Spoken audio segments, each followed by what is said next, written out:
Thank you everyone for coming.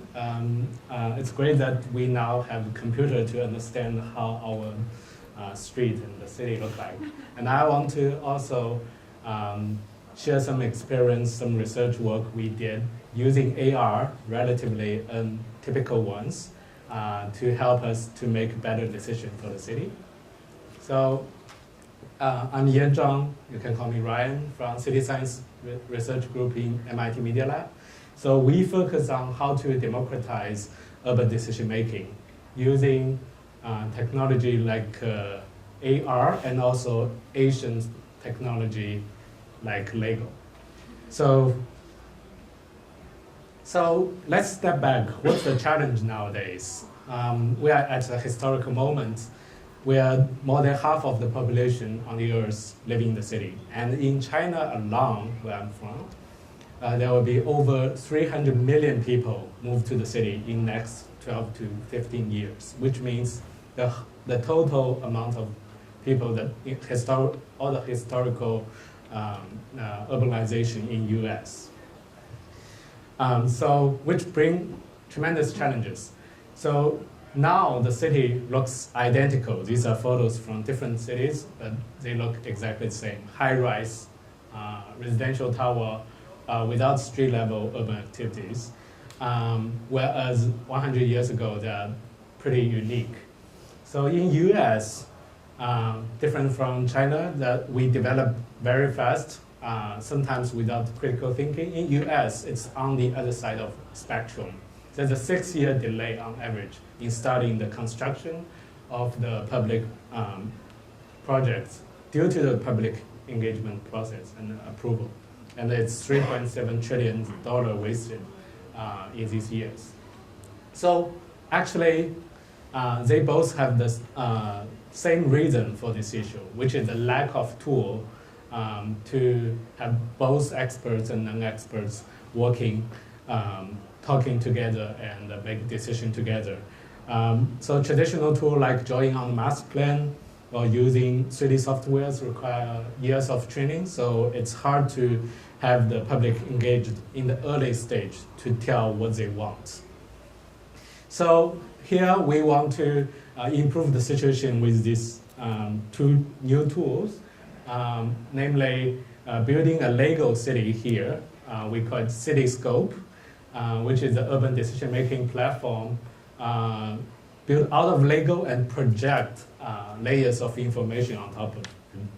So the user can change, swap, add or remove Lego bricks so that they can change the layout, like what type of building they want to design the city.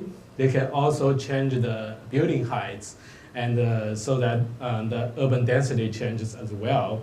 So behind the scene, the system will calculate and simulate using agent-based modeling what type and how many people will be attracted in the city and how do they interact.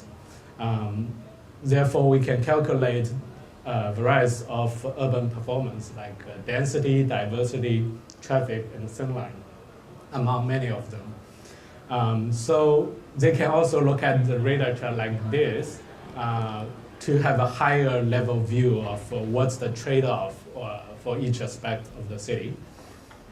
So, for example, if you increase locally the urban density, so you see the building going up, and the system can calculate maybe you will have more energy efficiency, more human interaction, but the trade-off, very important trade-off, will be the local traffic and also the sunlight you will receive will be less.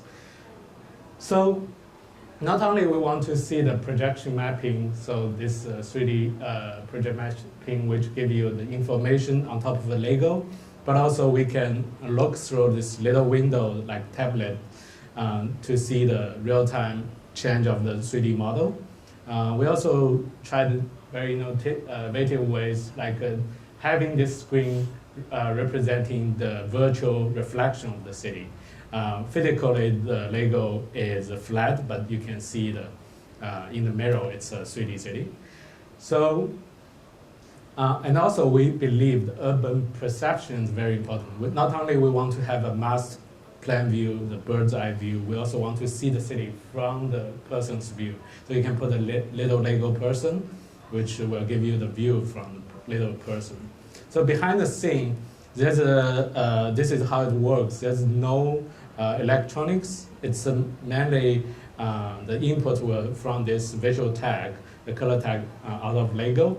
And this, when you put on this Lego, the system read it, you're actually putting on a piece of information, which then being sent to the server, and the server analysis, calculate the data, the simulation, and then again sent back to the projector to show the information.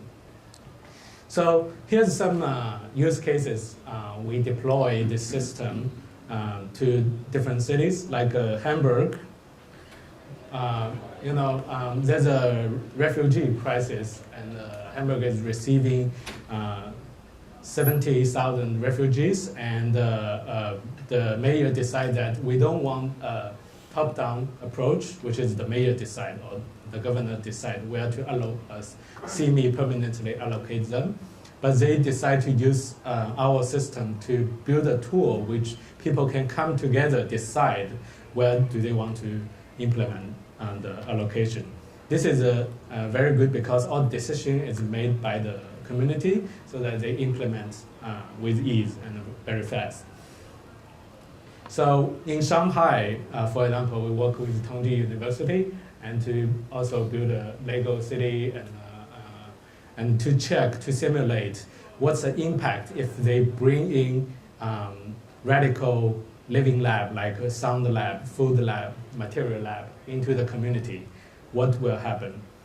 And in Boston, right here, we have a system shows if we want a rapid transportation system and what level of it will bring how many convenience or either reduce the parking spots you want, or you want to reduce the traffic pollutions. So the last thing I want to mention is we want to be careful about why we use which technology. So you didn't see headset here because we believe that right now the headset is still too bulky. Some are tethered, some have very limited field of view, and it mainly covered your face, which reduce the communication between the stakeholder. But instead, we want a very inclusive conversation.